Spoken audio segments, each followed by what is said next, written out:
గంగమ్మ దేవస్థానం 21వ వార్షికోత్సవం సందర్భంగా శుక్రవారం ధర్మకర్త చామంచి వెంకట సుబ్బయ్య ఆధ్వర్యంలో ప్రత్యేక పూజలను నిర్వహించారు. మధ్యాహ్నం భక్తాదులకు అన్నదాన కార్యక్రమాన్ని ఏర్పాటు చేశారు.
ఈరోజు ఉదయం మంగళ స్నానము తర్వాత అభిషేకము చేసిన తర్వాత చండీ హోమంలో లఘు హోమం అనేది ఈరోజు చేశారు. అలాగే లఘు పూర్ణాహుతి అనేది జరిగింది. తర్వాత అన్నదాన కార్యక్రమం జరిగినది. తర్వాత సాయంకాలము కుంకుమార్చన మరియు ప్రత్యేక హారతి, అంటే ఎక్కడే కానీ గంగమ్మ తల్లి దేవస్థానంలో ఎక్కడే ఇటువంటి హారతి అనేది లేదు. ఇక్కడ మాత్రమే ఈ హారతి అనేది ఎవ్రీ ఇయర్ చేస్తాము.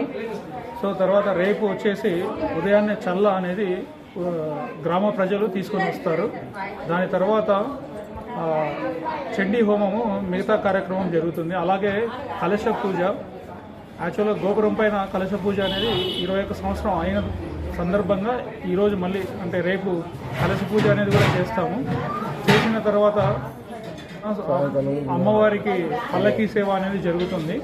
తర్వాత ఆదివారం ఉదయం వచ్చేసి బోనాలు, గ్రామ ప్రజలంతా బోనాలు పెట్టుకుంటారు. దాంతో ఈ 3 రోజుల కార్యక్రమం అనేది పూర్తవుతుంది. నా పేరు వీరాంజనేయులు, నేను ఇక్కడ అమ్మవారి సేవకుని. విజయవాడ దుర్గమ్మ తల్లి కానీ ఇదే రోజులో చండీ హోమాలు కానీ జరుగుతున్నాయి. అది ఏదో మాకు ప్రత్యేకంగా ఆ తల్లే మాకు ఈ రోజు 21 సంవత్సరం కావడము, ఇదే రోజు 6వ తేదీ అనే రోజు రావడము మాకు ఎంతో ఆనందంగా, ఎంతో సంతోషంగా ఈ గుడి కట్టిన నేను చామంచి వెంకట సుబ్బయ్య అనే నేను ఈరోజు నాకు ఎంతో సంతోషంగా ఆనందంగా ఉన్నది. ఆ తల్లి కృప ఉండబట్టే కాబట్టి ఈరోజు నేను ఇంత బాగా ఉన్నాను, ఇంత డెవలప్ అయ్యి గుడి ప్రత్యేకంగా ఈరోజు కడప టౌన్ మొత్తంలో శ్రీ గ్రామదేవత గంగమ్మ తల్లికి ఇంత వైభవంగా ఈ విధంగా దీపాల ఆరతులలో వెలిగిపోతున్న ఆ తల్లి, బంగారు తల్లి ఈరోజు ఈడొచ్చి ఆకాశంలో ఆ తల్లి ఏ విధంగా వెలిగిపోతుందో ఈరోజు ఈ భూమి మీద ఈ గ్రామ ప్రజలందరినీ కాపాడాలని ఆమె వచ్చి నడి ఊడులో కూర్చొని ఈ పొద్దు పూజలు ఈ విధంగా జరిగే గంగమ్మ తల్లి ఏ టెంపుల్లో ఎక్కడే కానీ లేదు.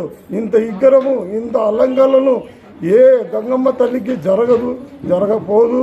ఈరోజు ఇంత పెద్ద బాగా ఆనందంగా ఆ తల్లి వచ్చి మాపతో మా భక్తులతో, మా మనుషులతో ఈ వీధి మార్చి నగర్లో వెలిసి ప్రజలందరినీ కాపాడుతూ వానలు రాకుంటే వానలు వస్తూ వరదలు వచ్చు ఎంతో ఆనందంతో ఎంతెంతో ఊళ్ళు పంటలు పండి ఆనందంగా ఉండాలని ఈ గుడి ధర్మకర్తగా, అమ్మ సేవకునిగా నేను గుళ్ళో పూజారిగా ఉండి అమ్మకు సేవ చేసుకుంటూ ప్రజలందరూ వచ్చి అమ్మను సేవించి అమ్మను నమస్కరించుకొని దర్శించుకొని పోయిన భక్తులందరికీ బాగా జరగాలని నేను ఈరోజు కోరుకుంటున్నాను.